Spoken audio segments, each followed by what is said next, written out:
Hi.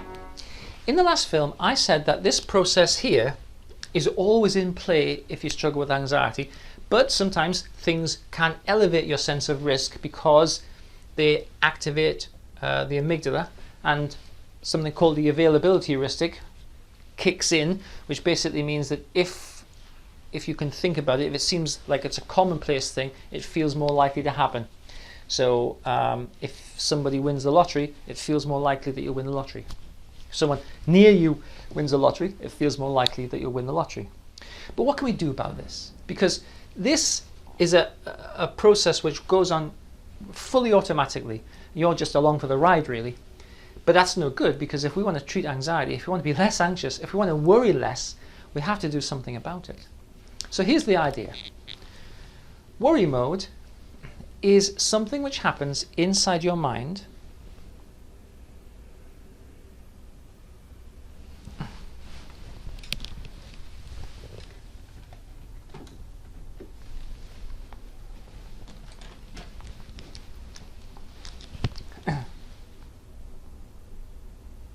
Here's the idea. Worry mode is something that happens inside your mind, which means that it happens in this powerful virtual reality simulator we call a mind, right? The worry process is internal to you, and it relies on the same processes that use daydreaming and dreaming, the same processes that use imagination and creativity.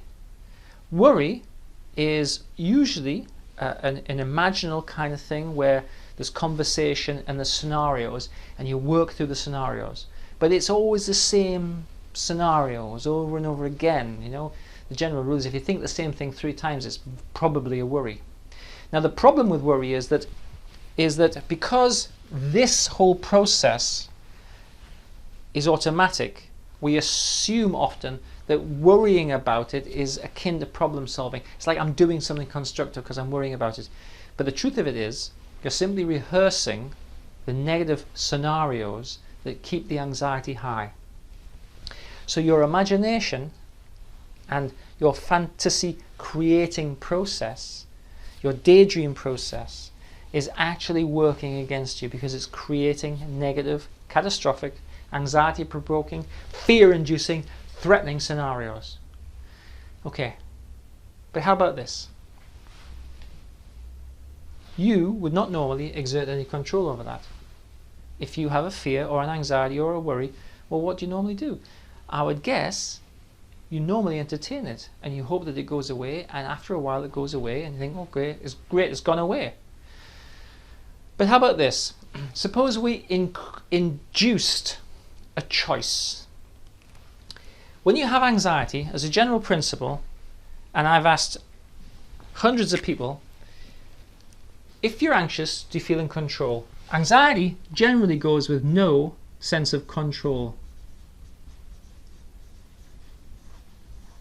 Let me say, well, I feel a little bit in control. But if I was to say, okay, when you think of this worry mode, this really negative scenario, you know, how much control do you feel you have over your life?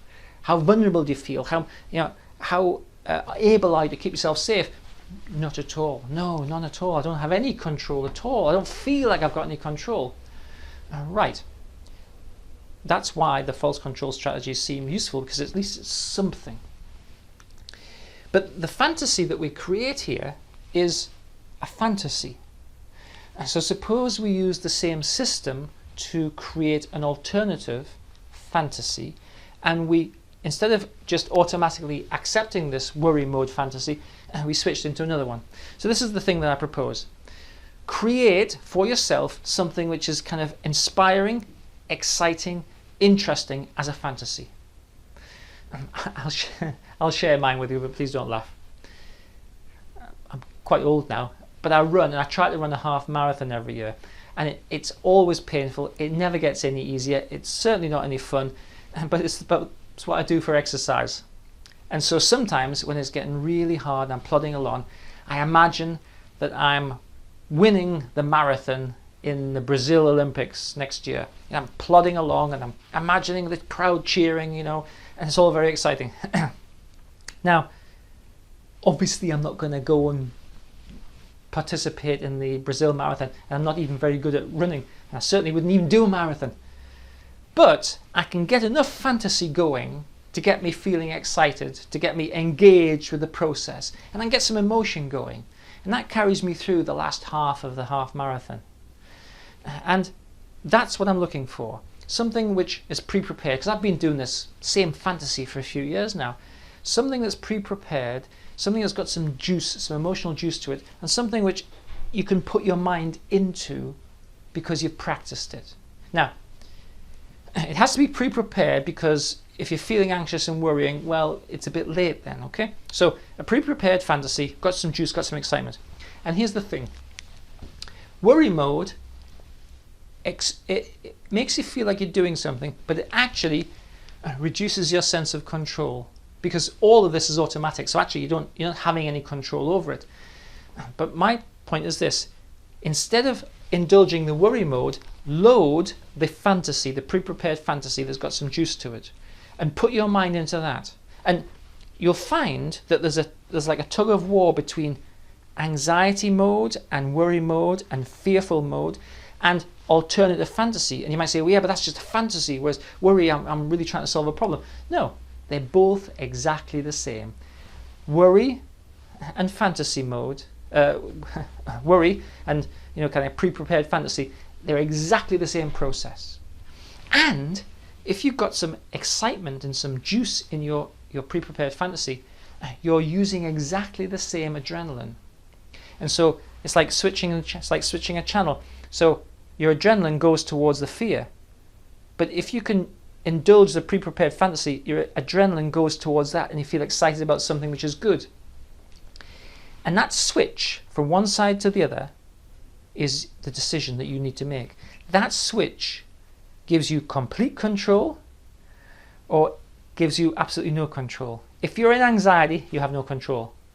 If you're in a pre-prepared fantasy, and you've got complete control because it's your decision to be there. And as you spend more time in the pre-prepared fantasy and you gain the ability to make this choice, shall I be anxious or shall I not be anxious? You increase your control muscle, and you increase your ability to switch. Now, when you do that, the feedback system tells your amygdala that the things that you would normally be anxious about are not relevant anymore. The threat has changed. And so your amygdala will down-regulate that kind of threat, and so it's harder for it to penetrate your consciousness, and it's harder for it to be something that you become concerned over. So let's just recap. In the first film, I said, because something has happened which gains your attention, it makes you feel more at risk. Your problem-solving strategy is to go into worry mode. That makes things worse, and you end up feeling like you've got no control. And in truth, you don't. But that's intolerable. It's horrible to feel like you've got no control. So you do something that makes you feel like you've got some control, like you don't go out, or you stay home, or you do something else. All of which is completely irrelevant, because not at all attached to the risk, because in fact your risk remains unchanged. My suggestion is to transform this feeling of no control and to make a switch, because the adrenaline that you're using to feel anxious is going to be exactly the same amount of adrenaline you're going to use to feel excited. It's exactly the same, and in fact the system is the same. So I say, create a pre-prepared fantasy that is exciting. I've shared mine with you, and it's got some oomph, and it's practiced, and so you can go to it. You can go and spend some time in it. And instead of indulging the worry mode, instead of allowing fear to be the thing which is directing your life, and where you feel you have no control, switch to the pre-prepared fantasy. And in that switch, you gain full control. You feel that you're in control because you don't have to worry anymore. Imagine that. I don't have to worry, I could think about something else. So you're diverting your attention, you're diverting the biological resources needed for fear to excitement, and you're switching states. Now, clearly there are a couple of things about this which need to be clarified. You have to practice the pre-prepared fantasy. Now, I would suggest these are good things to have in your store cupboard anyway. I have other ones which I'm not going to share with you. But a pre-prepared fantasy is a good thing to have. If you have trouble sleeping, load it. If you're feeling anxious, load it. If you're sitting waiting in a doctor's waiting room and you're bored, load it. Indulge it, use it. Create a resource that you can always retreat to if you find yourself locked in this system. The second thing is you need to make a decision. You need to decide, I'm going to be anxious or I'm going to not be anxious. You can't leave it to chance because the system will just take you down this road. You can't say, I'm worrying all the time, well, there's nothing I can do about it. It's not true. You can switch to the pre-prepared fantasy. Well, I'm anxious, that's just what it is. No, that's not true. That's just you buying into this whole system. This system is, by the way, works brilliantly, right? But it's wrong. Your risk hasn't changed. You're not at threat. The whole thing about anxiety is it makes you think something which isn't real. But you have to make a decision, right? You've got to make that decision to switch. You do that and practice it a little bit, and all of a sudden we have a real live strategy that uses the tools that you have in the purpose of helping it to feel better. Instead of allowing the tools that you have to contribute to you feeling unwell, unhappy, anxious, miserable, fed up, feeling that you've got no control, feeling ill at ease, not able to relax. These are not things you need to experience, but you have to make the decision. You have to make the switch from one to the other. So I hope you found this information interesting and useful. Thanks for watching these films. Please share these films with anyone that you feel will benefit from them, and I look forward to seeing you the next time. I'm Dr. David Purvis. Thanks for taking the time to watch and listen.